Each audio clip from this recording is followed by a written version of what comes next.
This is Rogue Wrenching. It's been a while since we've done a good introductory video to the channel, so what we're doing today is I'm going to kind of introduce you to the channel and what we're about and kind of what we're doing, where we're going, all that kind of stuff, as well as we're doing a little bit of auction prep today. So basically, I'm doing some auction prep today, and I'm going to show you kind of what we're doing, and then we're going to bring you channel updates while we do it. That way it's engaging to watch and it's not just boring. So let's get going. I can hear the demons call when they do what they do, and now I feel like taking off, find a place with a view. One of the downsides of using this tow yard as kind of my storage area for parking vehicles is that occasionally they drop wrecks in front of your truck and trailer. So today we're putting 2 tires on the trailer and we're prepping some new tie downs and just getting ready to go to the auction and pick up the trucks that we bought. But that is a problem and that's got to go first. So let's get that thing out of the way. Sometimes I feel like all is lost, but I know it's not true. I want to put up all my walls cause I'm not in the mood, but then I cut myself off from the rest of the room. I know that time can heal it all if you're patient and soon it can all be worth it, all the searching. Pain is never really permanent, but damn it hurts, man. I could feel all of the turbulence and it's concerning. I've been searching for a purpose, I hope it's worth it.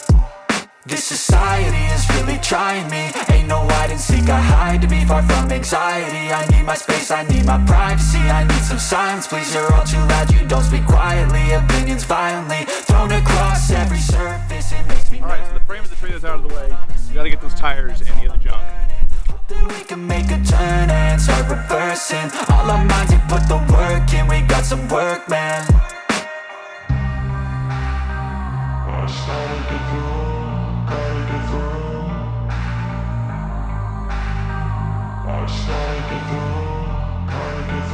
I can hear the demons call. Now we're gonna take the trailer, we're gonna spin it around, we're gonna stick it on the pad because we're putting 2 new tires on it. That way we've got all good rubber so we can go load up this truck because there's a good chance we're gonna be overloaded with these trucks that we bought from auction.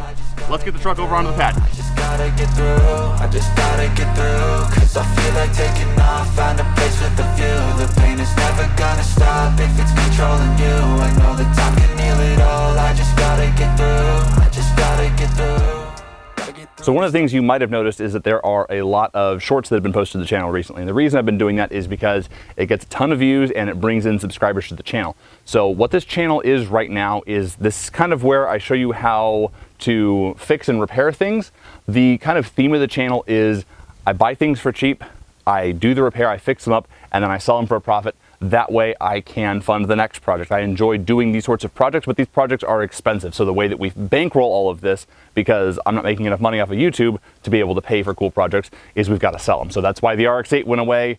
That was going to be a really cool video series, and it turned into I couldn't afford to fix it, so I sold it and just turned a quick profit on it. And then that paid for the next thing, which was the quad, and we got the quad, and then we did some videos on that, and then that was having issues, so we sold that. We sold that, we bought this truck, which is the service truck. It's kind of a whole mess. We're playing musical trucks and musical truck parts right now. But to kind of tie it all together is we're gonna be going through and doing more of these, like go to auction, pick stuff up at auction, and then resell it. I'm gonna show you guys how I do that, and hopefully help teach you guys how you can make money doing this, because this isn't really, I don't have any special skills other than the ability to fix stuff. But this is something you guys can get into if you're interested in making extra money on the side. So if you're interested in a good side hustle kind of money, this is definitely an opportunity for you to do that. So that kind of is that. We're not going to I'm not trying to be a shorts channel. So there's going to be shorts that are posted from time to time, but my main kind of target audience isn't really in shorts. I dabbled with a couple of shorts that I thought were like funny and trying to do a little bit of like sketch comedy in shorts, and that's not really my jam. I'm more of like practical how-to and helps, so stuff like that. That being said, we're still going to dabble with some shorts. There's going to be other stuff that we do, and you know, obviously subscribe so you can do that. We did introduce channel memberships here about a week ago. So if you guys are interested in supporting the channel in a material way, feel free to subscribe as a paid member to the channel. There's a couple of perks and we're gonna be doing more. There's going to be live streams that are gonna be starting up soon, and hopefully if everything goes according to plan, the first live stream will happen before this video gets posted, but we'll see as far as that goes. If you guys have any problems or questions that you're dealing with your own personal vehicles or personal projects, feel free to reach out. I try to respond to every comment and I try to do my best to answer emails. That email address is roguewrenching@gmail.com. You can find that over on my channel page. Alrighty, so that about wraps up the channel update / channel summary. So what I'm going to do now is just kind of give you a narration of what's going on and what we're doing in the video, and maybe you'll learn something about putting tires on. Really, you need a tire machine to do this. You can do it by hand with pry bars, but it really is a pain. So we're using a tire machine. So once we get the tire inflated and the bead set, we're going to set it to roughly 40 psi for the balancing segment of this. And here we are with the balancer. Took a few minutes to get this balance right, but we got it good enough for a trailer. Now, the reality is with trailers, you really don't need to balance trailer tires, but I'm a little bit of a perfectionist, and so I decided to go ahead and balance these tires. So we got to wheel the tire back out to the truck, well, rather to the trailer. One of the details that we'll see here in a minute is every time I put lug bolts on, I always add anti-seize to the threads. Now the reason I do that is to make it easier for the next guy to take the lug nuts off. As long as you torque the wheels to the proper spec and the lug nuts are tight, anti-seize is not going to cause them to come loose.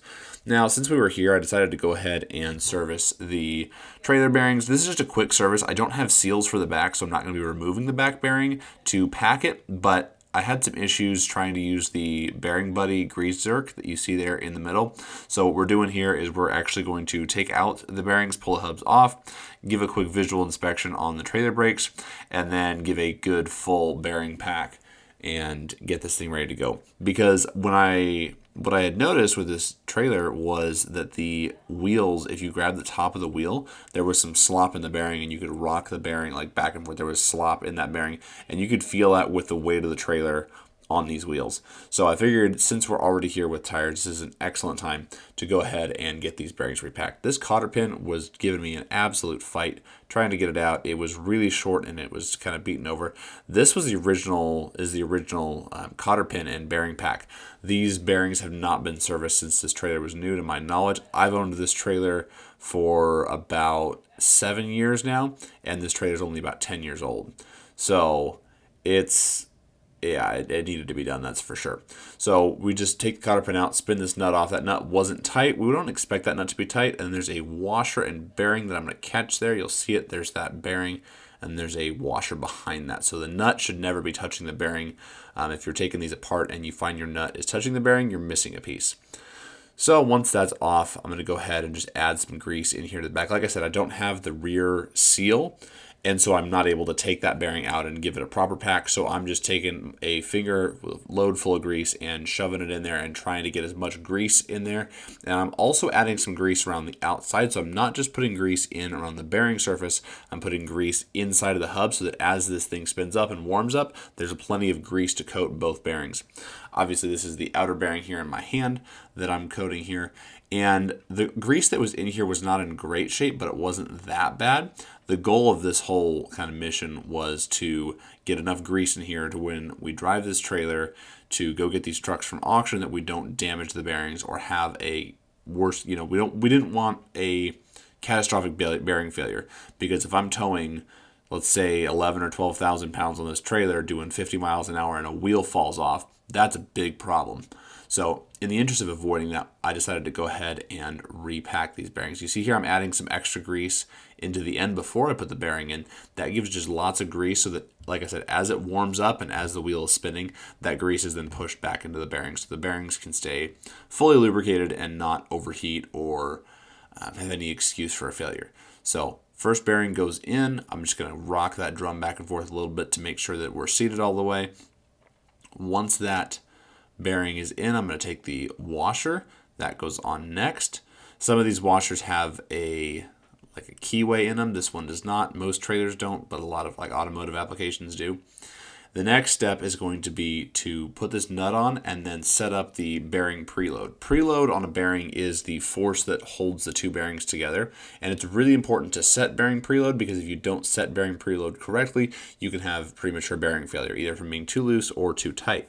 So really important to get the preload correct. Generally speaking, there's kind of a rough rule of thumb that I use for trailers, and you're only going to be able to do this with some experience and knowing how it feels. So the first step that I do is I'm going to take it, I'm going to tighten this nut down about as tight as I can get it. So every time I tighten here, you can see I'm spinning that axle to make sure these bearings are still moving. And then I'm just going to give this as much Like it gets really tight here. So as tight as I can get it without rounding the nut off, keep spinning it. And once that nut is properly tightened, I'm gonna back it off and then go to where it's just barely snug, and that's where I'm gonna set my cotter pin.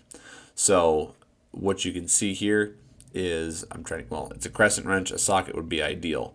So going really tight there with that nut. You're not going to hurt the bearing by going too tight here. You just don't want to damage the nut or round it off. So that's going to be kind of the biggest thing to be aware of with that. So as you can see here, I'm spinning the bearing. I'm making sure that everything is properly seated before I set my preload. So here you can see I'm going to back it off and then just go just where it's just a little bit snug. And then I'm going to go ahead and set my cotter pin. Now, sometimes when you're setting your cotter pin, you got to adjust the nut a little bit to make the cotter pin go in. That's what we're doing here. Ended up replacing this cotter pin. If you're able to replace cotter pins, always a good idea to replace them, but sometimes you can reuse them. The whole point of this cotter pin is to keep that nut from working its way loose. So it doesn't need to be the biggest, thickest thing in the world, but it does need to be enough to keep that nut from coming loose. I give it a nice long tail and then just bend that tail over, that way it doesn't hit anything inside. And because I'm a perfectionist, I went ahead and goobered in a little bit more grease there and then some into the cap. Once that cap is there, just take your hammer and tap it back on and then wipe off the excess grease and you're good to go.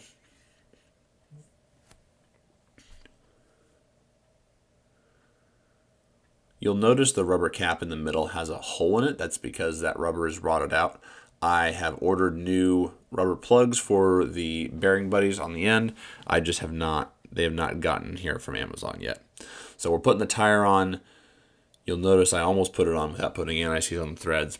So we're going to do a quick pause. We're going to grab some of this anti-seize, and we're just giving just a quick little smear on each lug stud. And the reason we do that is to make sure that we don't have an issue with cross-threading or galling for myself putting this thing together or the next guy that works on it. But since this is my trailer, I'm going to be the next guy that works on it. So this is really just some kind of future insurance to make sure we don't have a problem taking these lugs off down the road in the future whenever this thing needs service again.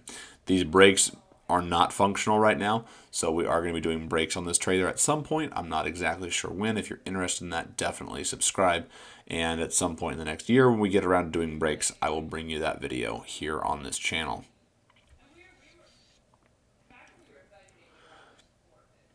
So it's really important when you're putting these on. You'll see that I'm starting all these lug nuts by hand. That's a really important thing to do when you are installing lug nuts on any vehicle, trailer, passenger vehicle, truck, whatever. Always start the lug nuts by hand to make sure that they are not cross-threaded.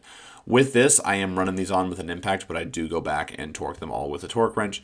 Remember, whenever you torque lug nuts down, it's very important that you are setting torque and not checking torque. So the difference between setting torque and checking torque is checking torque is you set your torque wrench to whatever, say 110 foot-pounds, and if it clicks, it's good to go. That's checking torque. You're verifying there is at least 110 foot-pounds of torque on that fastener. Now, the problem with that is that if you're just checking torque, it's very easy to over-torque, and you won't know because it's just more than whatever your torque wrench is set to.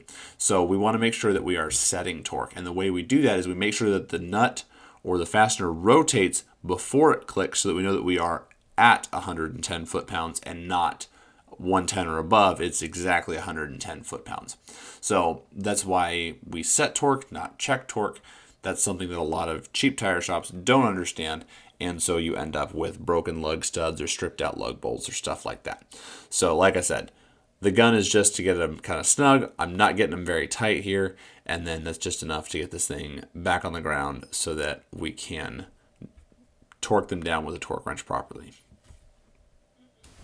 So that about concludes the auction prep that we're doing for today. So there were a couple things that we did. The first was, as we saw, we did a tire.